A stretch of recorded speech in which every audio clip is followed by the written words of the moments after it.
વિચારો કે શરીરનું એક ખૂબ જ જરૂરી અંગ અંદરને અંદર બીમાર પડી રહ્યું છે અને કોઈને કાંઈ ખબર જ નથી. આવું બને ખરું? હા, બિલકુલ. આજે આપણે ફેટી લીવર રોગની વાત કરવાના છીએ. એક એવી સમસ્યા જે ચૂપચાપ ફેલાઈ રહી છે. તો ચાલો આ વિષયને ઊંડાણપૂર્વક સમજીએ. તો થાય છે શું? આપણું લીવર, જે શરીરનું એકદમ મુખ્ય અંગ છે, એ જાણે મદદ માટે બૂમો પાડી રહ્યું છે, પણ એનો કોઈ અવાજ જ નથી આવતો. આજ તો ફેટી લીવર રોગની સાચી હકીકત છે. એ એકદમ શાંતિથી વધે છે અને મોટાભાગે તો ત્યાં સુધી ખબર જ નથી પડતી જ્યાં સુધી નુકસાન ગંભીર સ્તરે પહોંચી ન જાય. અને આ આંકડો જુઓ, ખરેખર ચોંકાવી દેવો છે. દુનિયાભરમાં દર 4 પુખ્ત વયના લોકોમાંથી એકને ફેટી લીવરની સમસ્યા છે.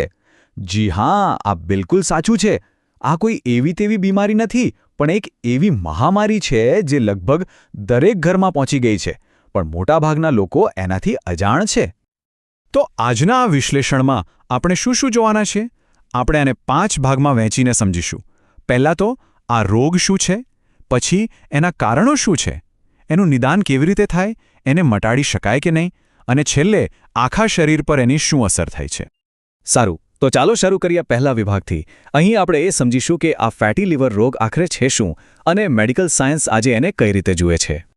એકદમ સાદા શબ્દોમાં કહીએ ને તો ફેટી લીવર એટલે લીવરમાં જરૂર કરતાં વધારે પડતી ચરબી જમા થઈ જવી. આમ વિચારો કે લીવર આપણા શરીરની એક ફેક્ટરી છે. હવે જો એ ફેક્ટરીમાં કાચો માલ એટલે કે ચરબી એટલી બધી આવી જાય કે એને સંભાળી જ ન શકે તો શું થાય? બસ એ જ હાલત અહીં થાય છે. જ્યારે લીવરના 5%થી વધુ કોષોમાં ચરબી ભરાઈ જાય ત્યારે આ સમસ્યા શરૂ થાય છે. હવે આ જુઓ, આ એક બહુ જ અગત્યનો ફેરફાર છે. પહેલાં આ રોગને લોકો NFLD કહેતા, જેનો મતલબ હતો કે આ બીમારી દારૂ પીવાથી નથી થતી. એટલે કે ફોકસ એ વાત પર હતો કે શું કારણ નથી. પણ હવે જે નવું નામ આવ્યું છે MASLD, એ સીધું જ એના મૂળ કારણ પર ધ્યાન દોરે છે, અને એ કારણ છે મેટાબોલિક ગડબડ. મતલબ આ શરીરની ચયાપચયની ક્રિયા સાથે જોડાયેલી સમસ્યા છે. જુઓ, આ બીમારી રાતોરાત નથી થતી. એ ધીમે ધીમે સ્ટેપ બાય સ્ટેપ આગળ વધે છે. શરૂઆતમાં તો લીવરમાં ખાલી થોડી ચરબી જમા થાય છે. પછી એ ચરબીને કારણે સોજો આવવા લાગે છે અને લીવરના કોષોને નુકસાન થવા માંડે છે. અને જો આના પર ધ્યાન ન અપાય તો ધીરે ધીરે લીવર પર ડાઘ પડવા લાગે છે અને છેલ્લે સિરોસિસ જેવી ગંભીર અને કાયમી નુકસાનવાળી સ્થિતિ આવી શકે છે. પણ સવાલ એ છે કે આ ચરબી લીવરમાં જમા જ કેમ થાય છે? આની પાછળનું કારણ શું છે? ચાલો હવે વિભાગ 2માં એ જ સમજીએ. આખી પ્રક્રિયાને આપણે 4 સ્ટેપમાં સમજી શકીએ. સૌથી પહેલાં, શરીરમાં ઇન્સ્યુલિન બરાબર કામ ન કરતું હોવાથી લોહીમાં ફરતી વધારાની ચરબી સીધી લીવરમાં પહોંચી જાય છે. બીજું, લીવર આટલી બધી ચરબીને સંભાળી શકતું નથી એટલે એનો સંગ્રહ કરવાનું શરૂ કરી દે છે. ત્રીજું, આ જમા થયેલી ચરબીને કારણે લીવરના કોષો પર સ્ટ્રેસ આવે છે અને સોજો ચડે છે. અને છેલ્લે, આ સતત થતા નુકસાનને ભરપાઈ કરવા માટે શરીર ત્યાં ડાઘવાળા ટીશ્યુ બનાવવા લાગે છે, જેને આપણે ફાઇબ્રોસિસ કહીએ છીએ. તો હવે આટલી ચૂપચાપ વધતી બીમારીને પકડવી કઈ રીતે, એનું નિદાન કેવી રીતે થાય?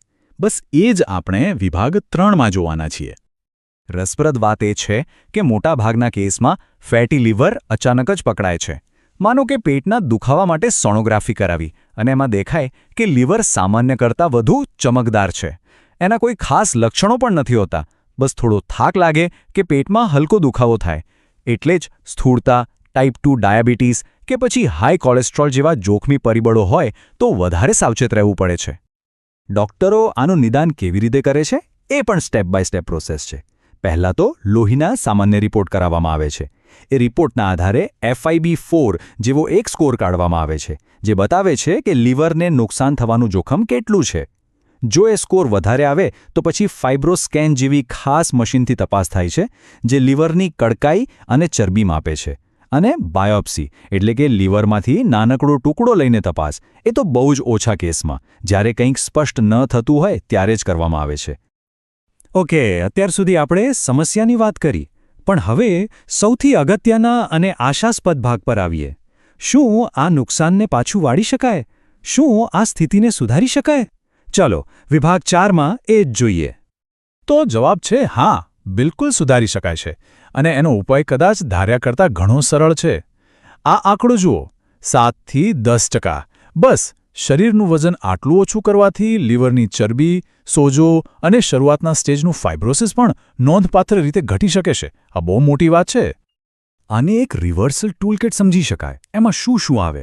સૌથી પહેલાં વજન ઘટાડવું. બીજું, આહારમાં સુધારો, ખાસ કરીને મેંદો, ખાંડ અને ખરાબ ચરબી ઓછી કરવી. ત્રીજું, નિયમિત કસરત, ચાલવું, દોડવું, વજન ઉપાડવું, બધું જ કામ લાગે છે. ચોથું, આલ્કોહોલથી તો બિલકુલ દૂર રહેવું. અને હા, હેપેટાઇટિસ બી જેવી રસીઓ લઈને લિવરને બીજા હુમલાઓથી પણ બચાવવું. ચાલો હવે અંતિમ વિભાગ પર આવીએ અને આખી વાતને એક મોટા પરિપ્રેક્ષ્યમાં જોઈએ. કારણ કે આ કહાણી માત્ર લીવરની નથી. ફેટી લીવરને કાબૂમાં લેવું એ આખા શરીરના સ્વાસ્થ્ય માટે કેમ જરૂરી છે એ હવે સમજીએ.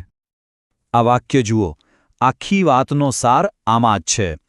ફેટી લીવર એ મેટાબોલિક સિન્ડ્રોમનો ચહેરો છે.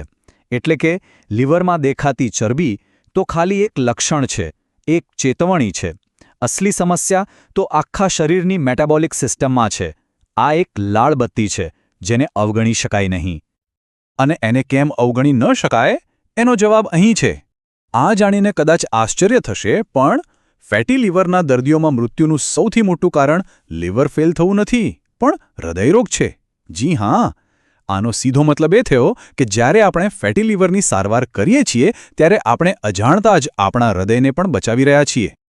જીવનશૈલીમાં ફેરફાર તો પાયો છે, પણ એની સાથે સાથે બીજી બાબતો પર પણ ધ્યાન આપવું પડે. જેમ કે ડાયાબિટીઝ, હાઈ બ્લડ પ્રેશર અને કોલેસ્ટ્રોલને બરાબર કંટ્રોલમાં રાખવા. હા, અમુક નવી દવાઓ અને ગંભીર કેસમાં સર્જરી પણ મદદરૂપ થઈ શકે છે. પણ એક વાત હંમેશા યાદ રાખવા જેવી છે: કોઈ પણ દવા જીવનશૈલીમાં કરેલા ફેરફારનો વિકલ્પ બની શકે નહીં. આ વિચાર આખી ચર્ચાનો સાર છે. લીવર કામ કરતું બંધ થાય એ પહેલાં ઘણીવાર હૃદય બંધ પડી જાય છે. ફેટી લીવરને કાબૂમાં રાખવાથી બંનેનું રક્ષણ થાય છે.